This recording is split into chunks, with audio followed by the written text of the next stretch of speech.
chocolate syrup ගන්න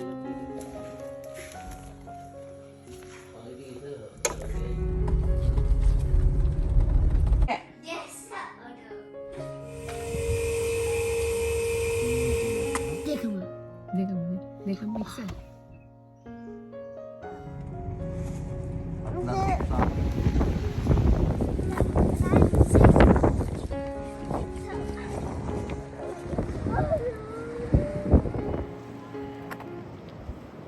අයිබෝවන් සුබ දවසක් හැමෝටම. ඉතින් ඔන්න අපිට වින්ටර් එකත් පටන් ගත්තා ජූනි 1 වෙනිදා. ඉඳලා වින්ටර් එක නිව්සීලන්ත වලට පටන් ගන්නවා. ඉතින් ඔන්න මම උදේම බතල තැම්බෙන්න දැම්මා. ඉතින් බතල හැදුවේ තාත්තට විතරක්. ඉතින් තාත්තා විතරයි බතල කන්නේ.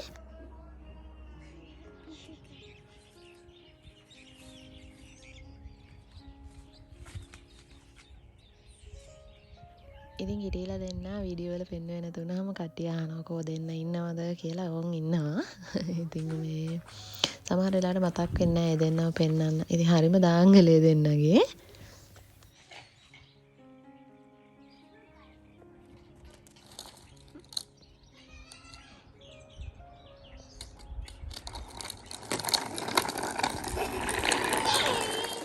ඔන්න මම දැන් හදන්නේ දොණිගේ ඉස්සරහින් පොඩක් කපන්න කොණ්ඩේ. මොකද එයාගේ කොණ්ඩේ හරියට කෑලි ඉස්සරහා තියෙනවා. ඉතින් එයාටත් කරදරේ කොණ්ඩේ දාන්න ගියාම මටත් කරදරේ. එයාගේ වැඩේ ඔක අර පිටිපස්සට කර හදනවා. ඒවා වැවෙන්නේ නැහැ.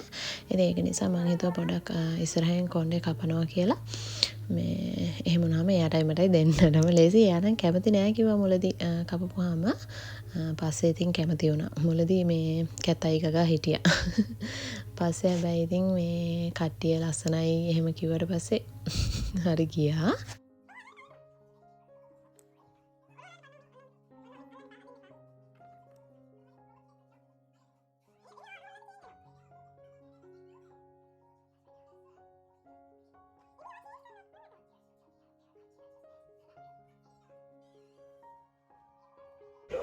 Come on. Have fun. Yeah. No? Like that? What do you think? Good? Good. මේ ආයෙත් දවසක උදේ මං අයියගේ නංගිගේ අද වොෆල්ස් තියෙනවා. ඉතින් මං හදපුවා නෙමෙයි කඩෙන් ගත්තේවා. ඉතින් ඒකට පොඩක් ස්ට්‍රෝබෙරිස් සහ චොක්ලට් සිරප් දාලා දෙනවා කියලා හිතුවා. ඉතින් මේ විදිහට ස්ට්‍රෝබෙරි ටිකක් කපාගෙන චොක්ලට් සිරප් උත් දාලා ඔක තමයි දෙන්නගේ අද උදේ බ්‍රෙක්ෆාස්ට් එක ස්කූල් යන්න කලින්. ඉතින් ඔන්න උග දවසකට පස්සේ මම යනවා මේ ආයෙත් ෆාම් එකට. අද තමයි අපි මිල්කින් කරන අන්තිම දවස. ඉතින් සත්තුන්ව ඩ්‍රයි කරන දවස. ඉතින් එතකොට එයාලට ඇන්ටිබයොටික් ගහලා හැම පුඩුවකටම ඇන්ටිබයොටික් ගහලා සීල් කරනවා. ඉතින් ඇන්ටිබයොටික් 4යි සීල් 4යි හැමෝටම ගහන්න ඕනේ. මට මතක විදිහට සත්තු 100 ගාණක් හිටියා මේ වෙද්දී. මොකද අපි කොටසක් ඩ්‍රයි කරපු නිසා කලින්. ඉතින් කොහොම හරි මෙන්න මේ විදියට හැම පුඩුවකටම ගන්න ඕනේ. ඉතින් පාම වුණයි එයාගේ වයිෆුත් ඇවිල්ලා හිටියා. ඉතින් මං හිතුවා අන්තිම වෙද්දී අත් දෙක හොඳටම රිදෙයි කියලා. හැබැයි අර එක්කෙනෙකුට 5 දෙනෙක් විතර කරන්න පුළුවන් නිසා එහෙම ලොකු අමාරුවක් වුණේ නෑ අවසානයේ.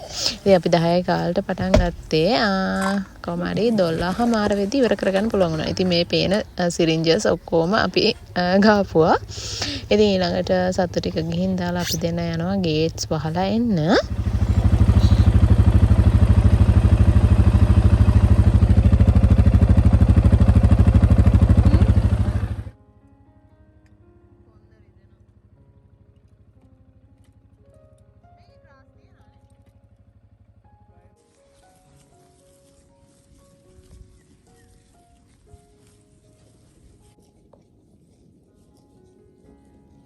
ඉතින් මං ගෙදර එනකොට 12:00 එකට විතර ඇති. මට උයන්න ලොකු වෙලාවක් නැහැ. ඒක නිසා ටක් ගාලා මේ විදියට නූල් ඩ්‍රෙස් එකක් හැදුවා බබාලටයි තාත්තටයි.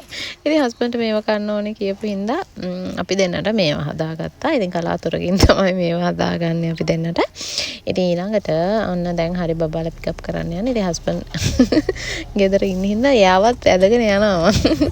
ඉතින් තනියෙන් යන කම්මැලි හිතුනාම එයාවත් අන ගහගෙනම අපි දෙන්නම යනවා. දැන් ඉතින් චුට්ටක් අපි නිදහස්නේ. ඉතින් ඒක නිසා අපි දෙන්නම යනවා බබාලව පික් කරන්න.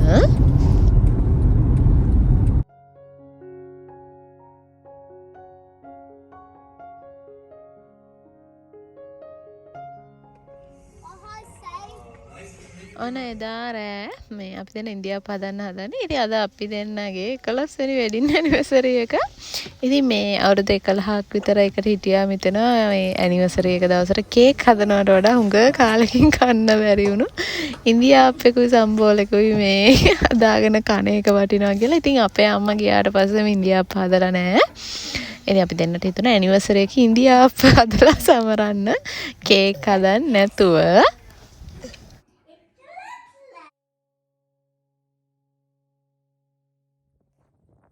ඉතින් අදත් මම යනවා ෆාම් එකට. අද වෙන දවසක්. අද යනවා තව සෙට් එකක් අපිට try කරන්න තියෙනවා. මේ try කරන්නේ carry overs. like කියන්නේ ඒගොල්ලෝ මේ සීසන් එකේ pregnant වෙලා නැහැ. ඉතින් ඒගොල්ලෝ ඊළඟ සීසන් එකට තියාගන්න කට්ටිය. ඉතින් 20 දෙනෙක් විතර මම හිතන්නේ 20කට පොඩ්ඩක් අඩුවෙන් තමයි හිටියේ. මේ ඉතින් අපි දෙන්නට පුළුවන් ඒක කරගන්න. ඉතින් අද ෆාම් ඕනර්ස්ලා එන්නේ නැහැ. ඉතින් කට්ටිය වැතුලට දාගෙන අපි දෙන්න හදන්නේ ඒගොල්ලොන්ව try කරන්න. ඉතින් ඔක්කොම කලින් ඒගොල්ලොන්ගේ පුඩු වල තියෙන කිරි අයින් කරලා ඉන්න ඕනේ. මිල්කින් එක කරලා තමයි මේ විදියට අපි සීල් කරන්නේ එයාලව. ඉතින් මුලින්ම මේ විදිහට විස බීජනාශක වයිප්ස් වලින් හොඳට පිහ ගන්න ඕනේ. මොකද අර ගොම තිබ්බොත් එහෙම අපි ඉන්ජෙක්ට් කරන වෙලාවේදී ගොමත් එක්ක පුඩු ඇතුළට යනවා. ඉතින් ඒක නිසා මේ විදිහට හොඳට වයිප් එකකින් පිහලා විස බීජනාශක වයිප් වලින් පිහලා තමයි ඇන්ටිබයොටික් එක ගන්නවා. ඊළඟට ටීට් සීල් එක ගහනවා. ඉතින් ඔය විදිහට කරනවා. ඉතින් මමත් මේ ෆස්ට් ටයිම් තමයි මේක දැක්කේ. මොකද මම කලින් ෆාම් එකක වැඩ කළාට ඒගොල්ලෝ ඉස්සර මේ ටීට් සීල් කරන දවසට වෙට්ස්ලා එනවා. ඒ කියන්නේ පශු වෛද්‍ය ඇවිල්ලා තමයි මුළු ඔක්කොම කරන්නේ. ඉතින් අපේ මේ අත් දෙකත් හොඳට පිරිසුදුව තියෙන්න ඕනේ. ඉතින් ඔය ග්ලව්ස් එකේ අවට ගොම තිබ්බට ඇඟිලි තියෙන හරිය අපි සැරින් සැරේ පිරිසුදු කරගනිමින් තමයි මේක කරන්නේ. ඉතින් මේ විදිහට කරගෙන යන්න ඕනේ. ඉතින් ඔන්න මාත් කරන්න පටන් ගත්තා. ඔක්කොම එක සැරේ ළඟ තියාගෙන කරන්න තමයි හදන්නේ. ඇන්ටිබයොටික් 4යි ටීට් සීල් 4යි මම ඇඟේ තියාගත්ත අර වයිස් බොටල් එක. ඉතින් ඔය විදිහට ටක් ගාලා ඒක කරලා ඉවර කරන්න හදන්නේ.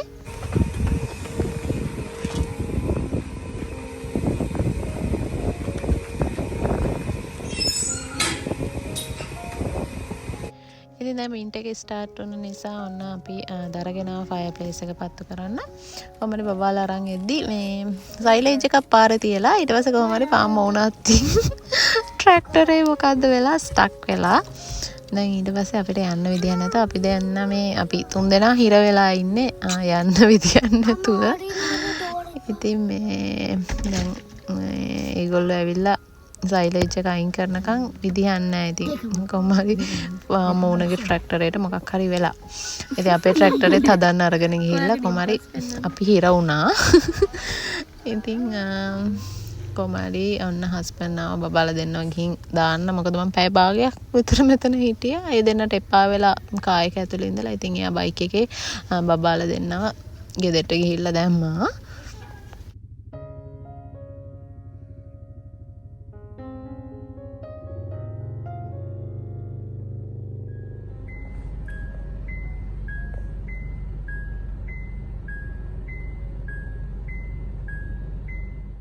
මේ ආයෙත් දවසක පේනවද මගේ මූණේ පැල්ලම දැන් කළුවර කැතට පේනවා.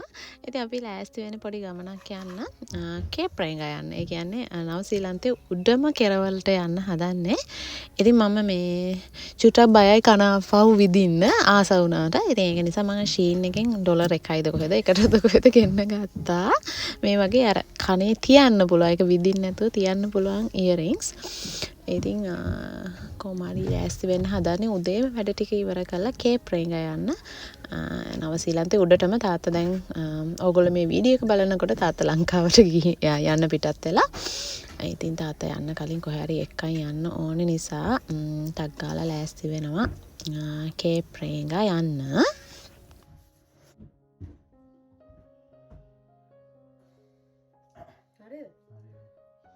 ඉතින් කොහෙ ගියත් අවුව පෑවුව හෝ නැත සන්ස්ක්‍රීන් එක අනිවාර්යෙන් ගන්න ඕනේ. මම ගන්න මෙන්න මේ කොරියන් සන්ස්ක්‍රීන් එක. ඉතින් ඒක ගාපුවම අර මූණ හොඳට දිලීසෙන්න තියෙනවා. ඉතින් හරි ෂෝක් එක. ඒක තමයි මේ දවස්වල ගන්නෙ. අනිවාර්යෙන් සන්ස්ක්‍රීන් එක අමතක කරන්න හොඳ නෑ. මේ අවුව තිබුණා නැත කොහොම වුණත් සන්ස්ක්‍රීන් එක පොඩ්ඩක් නෙමෙයි ගොඩාක් ගන්න ඕනේ. චුට්ටක් ගාලා හරියන්නේ නෑ. ක්‍රීම් එකක් වගේ ගාලා හරියන්නේ නෑ සන්ස්ක්‍රීන් එක. ඉතින් අනිවාර්යෙන් ඇස් උඩත් ගහන්න ඕනේ. මේ ඒක නිසා ඒකත් ගාගෙන දැන් ඔන්න අපි යන්න පිටත් වුණා.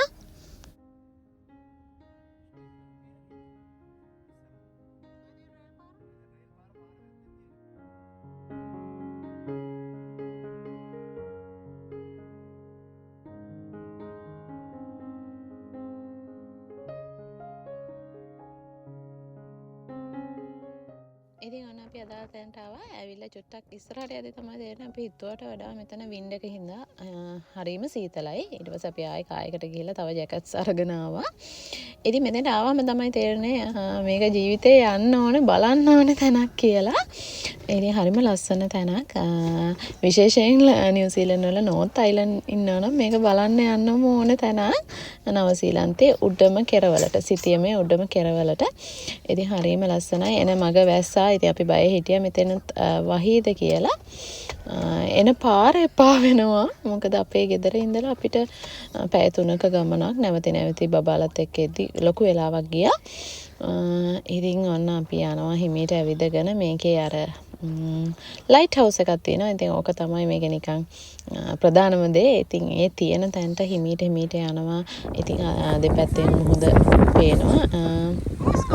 ඉතින් හරිම ලස්සනයි මේ ඒක ජීවිතේ නොබැලුවා නම් හරි අපරාධයක් කියලා හිතෙනවා. මෙච්චර උඩට අපි නවසීලන්ත මෙච්චර උඩට ඇවිල්ලත් මේක නොබලා ගියොත් අපරාධ කියලා හිතෙන තරමට හරිම ලස්සන තැනක්. ඉතින් අපි හිමීට ඉස්සරහට යනවා මේ අවට පේන ලස්සනත් බලාගෙන.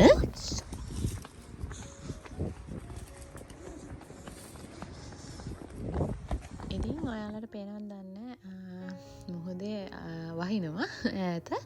ඉතින් මේ හස්බන්ඩ් කිව්වේ මෙතන මුහුදකුයි සාගරයකුයි දෙකක් එකතු වෙන තැනකුත් කියලා. මේ තස්මන් සී එකයි පැසිෆික් ඕෂන් එකයි දෙක මෙතන එකතු වෙනවා. ඉතින් ඕගොල්ලන්ට පේනවද දන්නේ දෙපැත්තේ වෙනස්. මේ පැත්තට අවුව පායලා අර පැත්ත වහිනවා. ඉතින් දෙපැත්තේ අර මුහුදෙයි සාගරයේ වෙනසත් පේනවා මේ. ඉතින් ඒ වගේ මේ පැසිෆික් ඕෂන් එක සහ තස්මන් සී එක මෙතන දෙකම බලා ගන්න පුළුවන් තැන. ඉතින් ඒ වගේම මේ මෙතන ඔය මෞරියාගේ ස්පිරිචුවල් මොන හරි ඔය ඒගොල්ලෝ විශ්වාස කරනවලු ඔය මරුණට පස්සේ ආත්මයන් නිදහස් වෙන තැනක් ඔතන තියෙනවා පල්ලෙහා අර පොහොටුකාවා ගහක්. ඉතින් පොහොටුකාවා කියන්නේ සාමාන්‍යයෙන් නිව්සීලන්ත අය නම් දන්නවා. ඉතින් ඒ ගහත් එක්ක මොකක් හරි සම්බන්ධ දෙයක්ත් තියෙනවා. ඉතින් මේ මෙතන මේ උඩ ගහලා තියෙන්නේ ඔය එක නගරවලට ටෝකියෝ ලන්ඩන් වලට මෙතන ඉඳලා තියෙන දුර. ඉතින් ජීවිතේ බලා ගන්න ඕනම තැනක් තමයි මෙතන. ඉතින් කොහොම හරි මේ විදිහට තමයි හරිම ලස්සනයි. ඒක හරිම වටිනා අත්දැකීමක්. ඉතින් කොහොම හරි වීඩියෝ එක බැලුවට ඔයගොල්ලෝ හැමෝටම ගොඩාක් ස්තුතියි. ආයෙත් අලුත් වීඩියෝ එකකින් හම්බ වෙනකන් හැමෝම පරිස්සමෙන් සතුටින් ඉන්න.